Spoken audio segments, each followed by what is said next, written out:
বাচ্চাদের জন্য বাসায় ডোনাট তৈরি করেছি। চলুন আপনাদের সাথে ডোনাট তৈরির সেই রেসিপিটি শেয়ার করি। এখানে আমি দুধ নিয়েছি, দুধের সাথে পরিমাণ মতো ইস্ট দিয়েছি, সামান্য একটু চিনি দিয়েছি, এর সাথে দিয়েছি রান্নার রেগুলার তেল, আর সাথে অ্যাড করে দিয়েছি একটি ডিম। সবগুলো উপকরণ হাতের সাহায্যে খুব ভালোভাবে মিশিয়ে নিচ্ছি। এরপর পরিমাণ মতো ময়দা দিয়ে দিচ্ছি, আপনারা চাইলে আটাও ব্যবহার করতে পারেন। এভাবে আস্তে আস্তে একটি সফট ডো তৈরি করে নিব। ডো তৈরি করা হয়ে গেলে কিছুক্ষণের জন্য আমি রেস্টে দিয়ে দিব। 1 ঘন্টার মতো রেস্টে রাখার পর এই যে দেখুন ডোটি কেমন হয়েছে, খুব সুন্দর একটা সফট ডো তৈরি হয়ে গেছে। এরপর সামান্য ময়দার সাহায্যে এইভাবে হাত দিয়ে মেখে মেখে আমি একটি রুটি বেলে নিচ্ছি। রুটিটার থিকনেসটা 1 ইঞ্চির মতো পুরু হবে।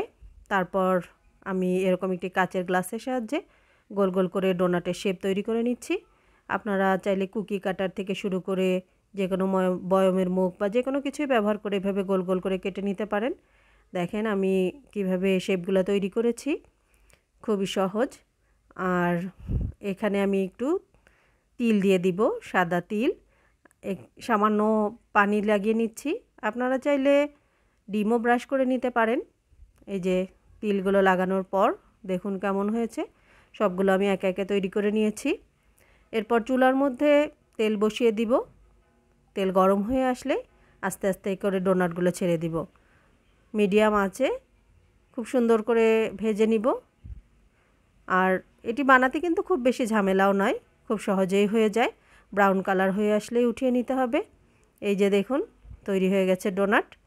বাচ্চার টিফিন থেকে শুরু করে বিকেলের নাস্তায় যে কোনো সময় ঝটপট এভাবে তৈরি করে দিতে পারেন।